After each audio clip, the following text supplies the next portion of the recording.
오늘 종교개혁기념주일입니다. 이 종교개혁은 지금으로부터 507년 전이죠. 1517년 10월 31일에 독일 비텐베르크 성당 그 문 앞에 루터가 95개조의 반박문을 계기로 그 붙인 그 95개 조항을 계기로 신호탄을 쏘아 올리게 됩니다. 루터의 종교개혁의 세 가지 슬로건이 있죠. 솔라 스크립투라, 오직 성경, 솔라 그라티아, 오직 은혜, 솔라 피데, 오직 믿음, 이 세 가지를 주장했습니다. 원래 이 리포메이션, 개혁이라는 것이 막 뒤집어버리는 혁명이 아니고 새로운 걸 다시 만드는 것이 아니고 다시 처음으로 돌아가자는 것입니다. 초대교회 신앙으로 돌아가서 본래의 기독교를 회복하는 운동이 바로 종교개혁의 의미입니다. 그렇다면 왜 마틴 루터가 10월 31일 날 이날을 택했을까요? 원래는 11월 1일이 그 올 세인트 데이라고 해서 모든 순교자들과 성인들을 기리는 만성절이라고 불리웁니다. 이것이 영국의 켈트족의 샴하인이라는 축제에서 유래가 됐는데 이것을 기독교화한 것이죠. 이 샴하인이라는 축제는 겨울이 시작되는 이때를 한 해의 끝으로 보고 10월 31일 올 할로우스 이브, 이렇게 전날이라고 이야기합니다. 부르고 있습니다. 이날 밤은 이승과 저승의 경계가 희미해져서 죽은 자의 영혼이 돌아온다라고 믿었다고 합니다. 이것은 마치 이제 우리 조상들이 기일의 제사 때나 또 추석 같은 명절 때 조상의 영혼들이 이승으로 돌아온다라고 믿은 것과 같습니다. 이때 죽은 그 사람들의 영혼이 자기에게 오지 못하도록 무서운 귀신의 복장을 입는 겁니다. 이렇게 귀신처럼 이런 복장을 입는 날을 바로 할로윈데이다라고 이야기합니다. 우리들이 이 할로윈데이 의미를 잘 아셔야지 뭣도 모르고 따라하다가는 귀신 노름에 함께하는 수가 있습니다. 할로윈 이 호박을 잭 오랜턴이라고 하는데요. 호박에 이제 무서운 얼굴을 새기고 그 안에 초를 넣어놓습니다. 이것은 악령으로부터 보호하는, 우리 가정을 보호하는 일종의 부적과도 같은 것입니다. 이 할로윈데이 다음 날이 만성절이라고 그랬는데요. 이날은 그 성자들의 유물과 유골을 개방하는데, 자, 그 이유가 이 유물을 만지고 경배하게 되면은 연옥에 간 그 영혼들이 천국으로 갈 수 있다. 카톨릭에서 이렇게 가르친 것입니다. 이게 얼마나 미신적인 내용이에요. 그러니까 루터가 10월 31일을 할로윈데이를 종교개혁의 날로 삼은 것은 바로 이 미신적 행습에 반기를 들었다라는 것입니다. 사랑하는 성도 여러분, 오늘 우리 그리스도인들은 할로윈데이 하면은 뭘 생각해야 될까요? 루터의 종교개혁을 생각하셔야 됩니다.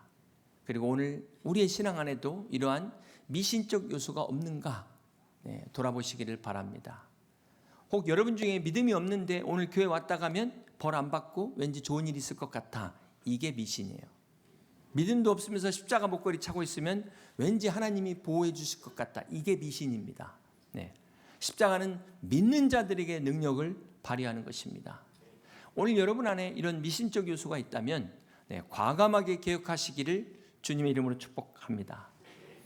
종교개혁자 마틴 루터는 1483년에 독일의 아이슬레벤에서 태어납니다. 그리고 루터의 아버지는 루터가 법률가가 되기를 원했습니다. 그래서 1505년에 에르푸르트라는 대학의 법대에 진학합니다.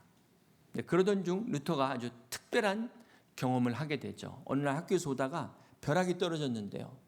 갑자기 두려운 마음에 루터가 그 자리에서 무릎을 꿇고 서원을 하게 됩니다.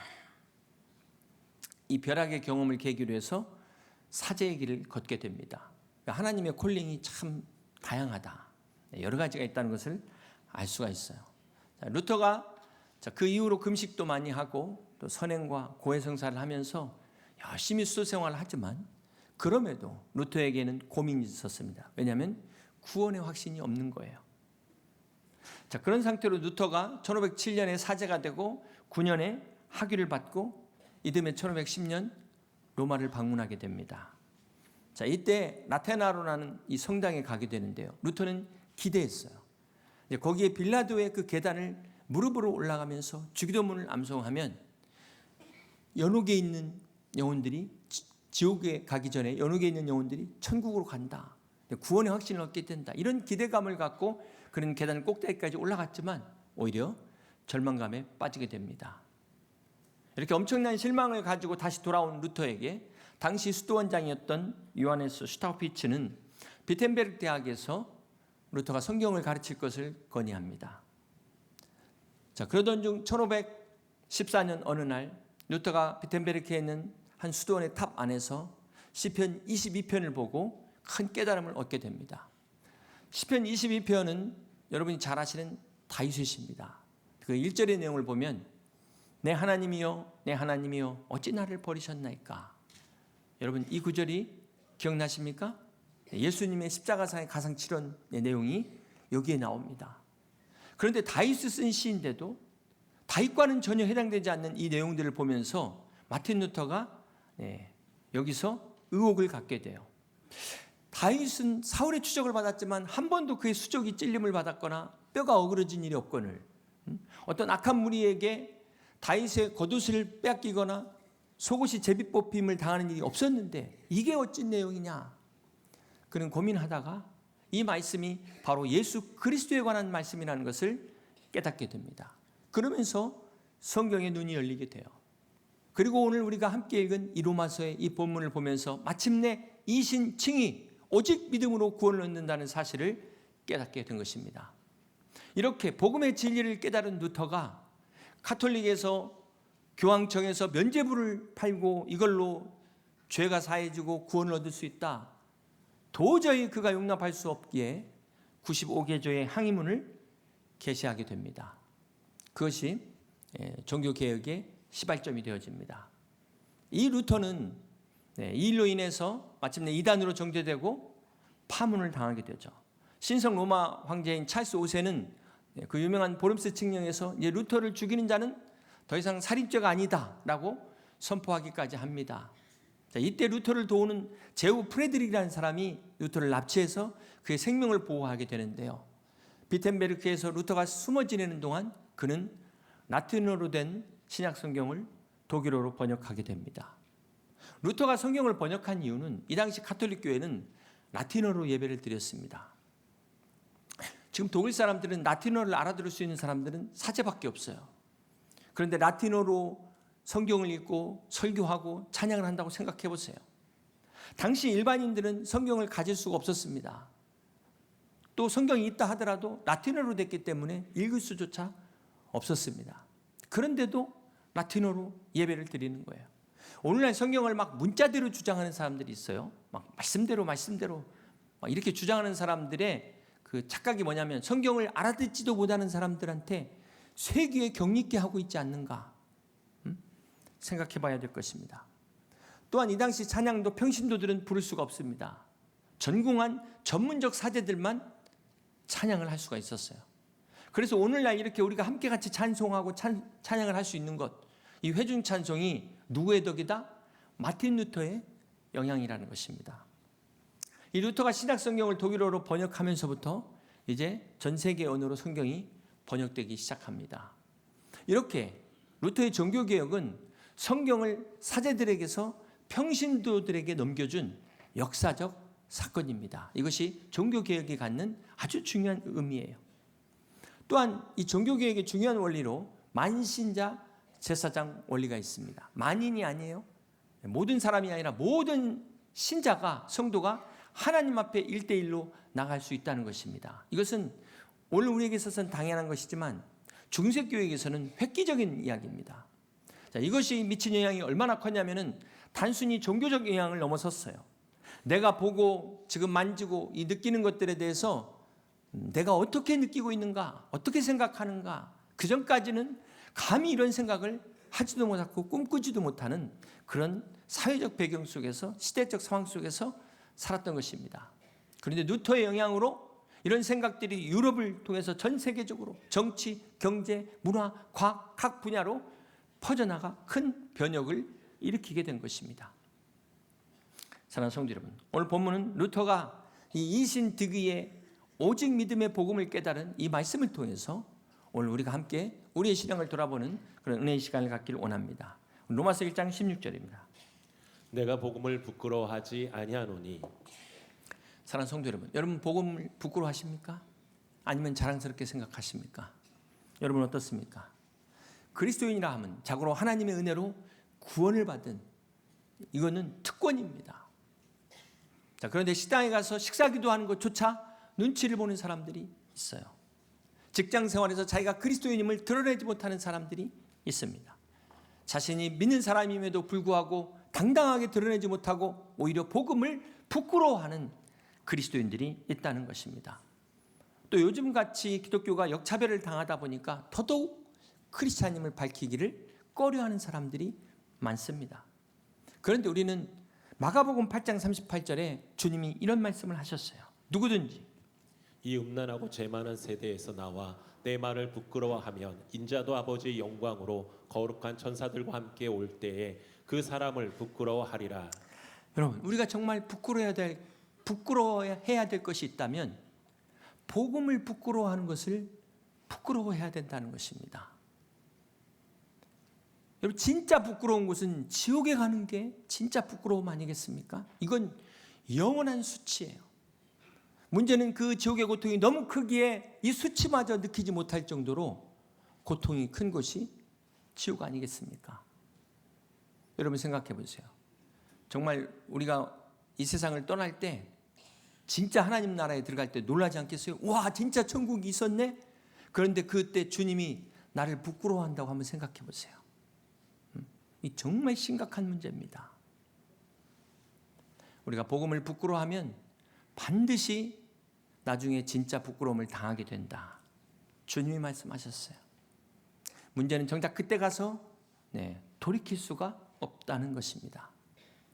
오늘 복음을 부끄러워하고 있다면 여러분 이건 절대로 가벼운 문제가 아닙니다. 그냥 넘어갈 문제가 아니에요. 사랑하는 성도 여러분, 그렇다면 왜 복음을 부끄러워할까? 복음을 부끄러워하는 이유가 뭘까요?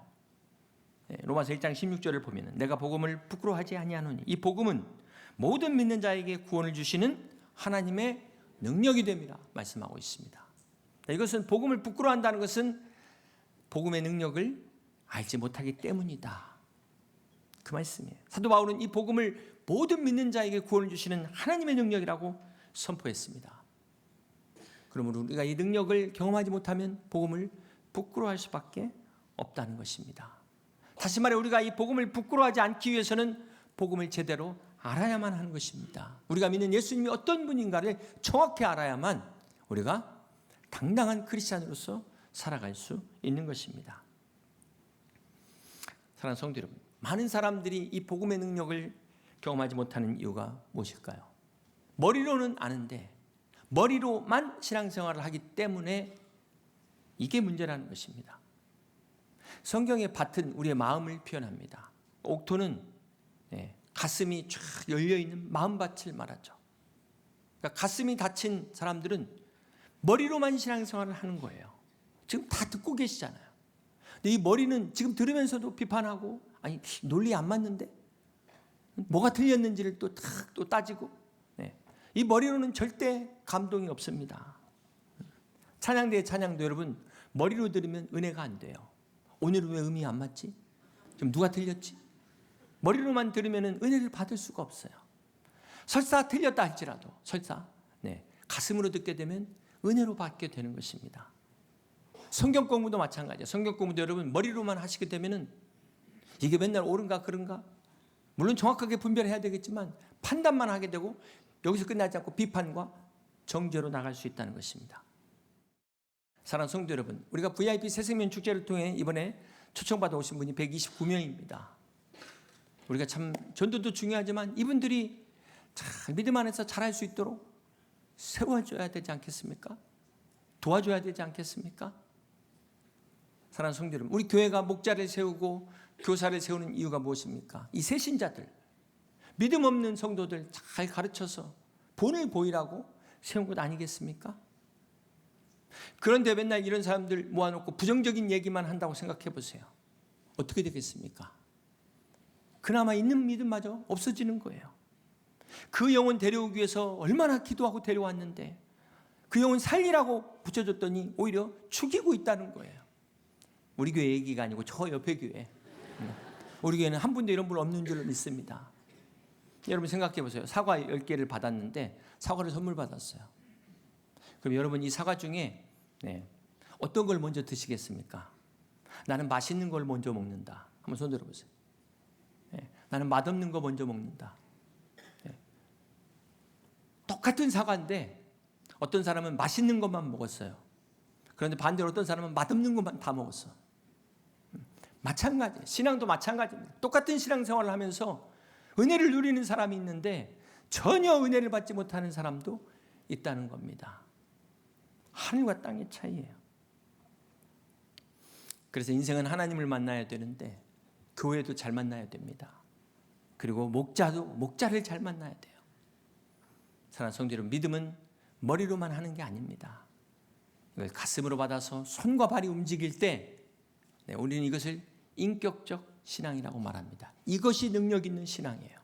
이것이 능력 있는 신앙. 오늘 여러분의 믿음이 인격적 신앙으로 복음의 능력을 경험하실 수 있기를 주님의 이름으로 축복합니다. 이 예수님의 복음이 우리의 영혼과 삶을 변화시키는 진정한 능력인 것을 믿으시기를 바랍니다. 복음은 실패와 고난을 이기는 능력입니다. 복음은 전화위복의 능력인 것을 믿으시기를 바랍니다. 이 복음의 능력을 깨닫고 이 복음을 자랑할 수 있는 여러분 다 되시기를 주님의 이름으로 축복합니다. 두 번째로 루터가 깨달은 진리가 로마서 1장 17절에 복음에는 하나님의 의가 나타나서 믿음으로 믿음에 이르게 하나니 기록된 바 오직 의인은 믿음으로 말미암아 살리라. 그럼 평생을 구조만 한 사람이 있어요. 평생 살아오면서 100명이 넘는 사람을 살렸습니다. 근데 그 사람이 그만 실수로 한 사람을 죽였다면 그 역시 살인자입니다. 일평생 전 재산을 부어서 자선 사업을 한 사람이 딱 한 번 탈세했어요. 딱 한 번. 그것도 범법자입니다. 이게 하나님의 의라는 거예요.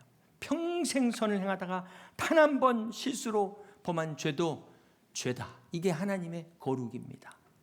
이게 하나님의 거룩이에요. 사실 법이라는 게 나라마다 다르고 시대마다 다르고 그렇지 않습니까? 그러나 하나님의 법은 영원합니다. 나라와 민족과 시대를 초월해서 영원합니다. 거룩한 하나님의 법은 예외가 없습니다. 하나님이 완전하신 만큼 거룩한 하나님은 죄에 대해서 추호의 어떤 틈도 털끝만큼도 용납하실 수 없다는 것입니다. 이 거룩한 하나님의 법은 행동으로 짓는 죄나 마음에서 짓는 죄나 동일하다 말씀하고 있어요. 마태복음 15장 19절 보시겠습니다. 마음에서 나오는 것은 악한 생각과 살인과 간음과 음란과 도둑질과 거짓 증언과 비방이니. 자, 인간의 죄가 이렇게 마음에서부터 나온다는 것은 이게 영적인 문제라는 거예요. 이 세상의 최초의 죄를 원죄라고 말하잖아요. 그 죄는 아담과 하와가 지은 죄가 원죄입니다. 이 원죄의 영향으로 우리 인간이 태어나면서부터 죄의 영향 아래 놓이게 되는 것입니다. 그래서 세상의 법으로는 마음으로 100번 죄를 졌다고 할지언정 처벌할 근거가 없잖아요. 그러나 하나님의 나라는 영혼의 죄, 마음의 죄도 똑같은 죄이기 때문에 의인은 없나니 한 사람도 없다. 이렇게 말씀하고 있다는 것입니다. 이미 죄로 인해서 율법의 의로는 어느 누구도 구원받을 수 없습니다.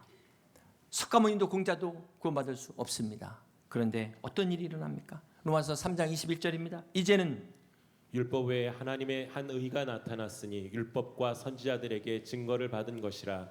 곧 예수 그리스도를 믿음으로 말미암아 모든 믿는 자에게 미치는 하나님의 의니 차별이 없느니라. 율법 외에 나타난 하나님의 의, 바로 예수 그리스도 십자가의 은혜, 이 복음에 하나님의 의가 나타난 것입니다. 하나님의 의가 심판의 공의가 아니라 믿는 자들에게 베푸시는 구원의 은혜로 나타난 것입니다.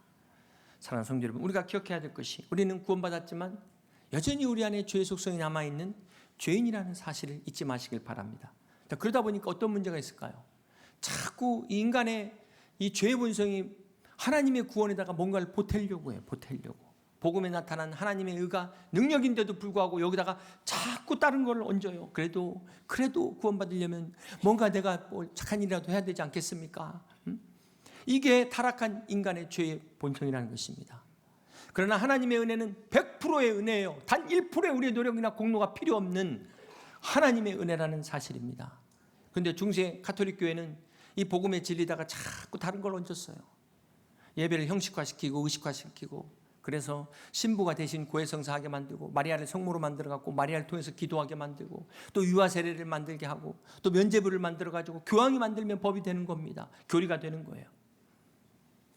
1519년 7월에 로마 가톨릭이 당대 가장 유명한 가톨릭의 학자인 존 에크를 마틴 루터한테 보냅니다. 이것이 바로 그 유명한 라이프치히 논쟁이죠. 루터하고 존 에크가 붙었어요. 이때 두 사람의 대화의 특징이, 존 에크는 시종일관 무슨 이야기를 말하냐면은 교황이 말씀하시기를, 교황이 말씀하시기를. 이때 마틴 루터는 성경이 말씀하시기를, 성경이 말씀하시기를. 이것이 유명한 라이프치히의 논쟁입니다. 사랑하는 성도 여러분, 아무리 교황이 이야기했어도, 아니 교황의 할아버지가 이야기했어도, 신학 박사가 이야기했어도 성경과 다르면 꽝입니다. 아무 소용이 없는 거예요. 그런데 오늘 이런 일이 오늘도 교회 안에 일어나고 있어요. 어떤 사람들은 내 경험이 말하기를, 교회 안에서 세상 법이 말하기를, 다수가 주장하기를 이러고 있는 사람들이 교회 안에 있다는 거예요. 사랑하는 성도 여러분, 개혁은 성경으로 돌아가는 것입니다. 우리는 언제나 성경만을 최고의 권위로 두어야 되는 것입니다. 이게 종교개혁의 진정한 의미예요. 사랑하는 성도 여러분, 개혁이 무슨 거창한 것이 아닙니다. 죄의 하말티아는 목표에서 빗나갔는데 0.1mm만 빗나가도 죄예요. 이 죄의 속성은 자꾸 하나님과 멀어지려는 거예요. 여러분, 나가는 순간부터 사단이 그렇게 우리를 유혹하고 방해합니다. 그러나 개혁은 그럼에도 불구하고 우리가 하나님 앞에 가까이 나가는 겁니다. 주님의 말씀을 더 가까이 하는 것, 말씀 앞에 서는 것, 이것이 개혁입니다. 기록된 바 오직 의인은 믿음으로 말미암아 살리라. 이 말씀은 그리스도인은 오직 믿음으로 시작해서 믿음으로 살다가 믿음으로 죽는 사람들이 그리스도인이라는 것입니다. 사랑하는 성도 여러분, 대부분의 사람들은 이 구원을 예수 믿고 천국 가는 것만 생각합니다. 그러니까 죽기 전에 믿겠다는 거예요. 세상 재미 다 보고 마지막 죽기 전에 믿겠다. 구원이 죽어서 천국 가는 것이라고만 생각하니까 그런 생각을 갖게 되는 것입니다. 여러분, 이스라엘 백성들이 출애굽할 때 하나님께서 딱 출애굽 시켜놓고 이제 됐으니까 네가 알아서 가, 이러시지 않으셨어요. 출애굽은 구원의 완성이 아니라 시작입니다. 이제 VIP 새생명 축제를 통해서 예수 믿기로 결단하신 분들은 이제 천국 가니까 끝났다가 아니라 이제부터 구원의 시작이라는 것을 잊지 마시기를 바랍니다. 하나님께서 출애굽의 과정을 통해서 불과 구름 기둥으로 인도하시고, 그래서 마침내 가나안 땅에 인도하게 하신 이것이 구원이라는 거예요. 우리의 구원이, 우리의 영혼이 죽어서 천국 가는 것으로 끝나지 않고 이 땅에서 성화의 삶을 살아가는 데 필요한 모든 것들을 채우시고 인도하시는 여호와 일의 하나님을 경험하는 것이 우리의 구원인 것을 믿으시기를 바랍니다. 이제 말씀을 정리합니다. 사랑하는 성도 여러분, 세상의 소식은 온통 전쟁의 소식입니다. 아무리 들어도 은혜가 없고 기쁨이 없습니다. 원래 뉴스의 NEWS가 North, East, West, South, 전 세계 모든 사람들에게 굿 뉴스를 전하는 게 진정한 뉴스 아니겠습니까? 이 굿에서 오 하나 빼면 갓 뉴스가 되잖아요. 진정한 기쁜 소식은 하나님의 소식. 무슨 소식입니까? 모든 사람에게 구원을 얻는 예수 그리스도의 복음을 전하는 생명의 소식이 진정한 굿 뉴스인 것을 믿으시기를 바랍니다. 지난 2주 동안 이 복된 소식을 전하기 위하여 수고하신 모든 분들과 VIP들을 위해서 수고하신 모든 분들께 다시 한번 감사를 드립니다. 우리가 이렇게 전도하다 보면은 어떤 분들은 뭐 술, 담배 때문에 교회 못 가겠다, 나 죄 지은 게 너무 많아서 못 가겠다, 뭐 이런 분들이 계시잖아요. 이런 분들은 목욕탕 가는데 내가 때가 너무 많아서 못 가, 미용실 가야 되는데 머리가 너무 길어서 못 가, 이거 다 핑계죠. 복음은 죄를 깨닫는 겸손한 자들에게 베푸시는 하나님의 은혜입니다. 주님의 은혜를 사모하는 자들에게 주시는 축복입니다. 아무쪼록 이번에 영접하지 않았다고 해서 포기하지 마시고 끝까지 기도로 승리하시는 여러분 다 되시기를 주님의 이름으로 축복합니다. 마지막으로 그 어느 때보다 우리는 언제든 얼마든지 말씀을 들을 수 있는 말씀의 홍수 시대에 살아가고 있습니다. 그럼에도 불구하고 여전히 방황하고 넘어지는 이런 때일수록 우리는 다시 말씀으로, 다시 믿음으로, 다시 시작하는 여러분 되시기를 주님의 이름으로 축복합니다. 그래서 우리 여의도 침략의 모든 성도들은 오직 믿음으로 예수 그리스도의 그 이름의 능력으로 끝까지 승리하시기를 주님의 이름으로 간절히 축원합니다.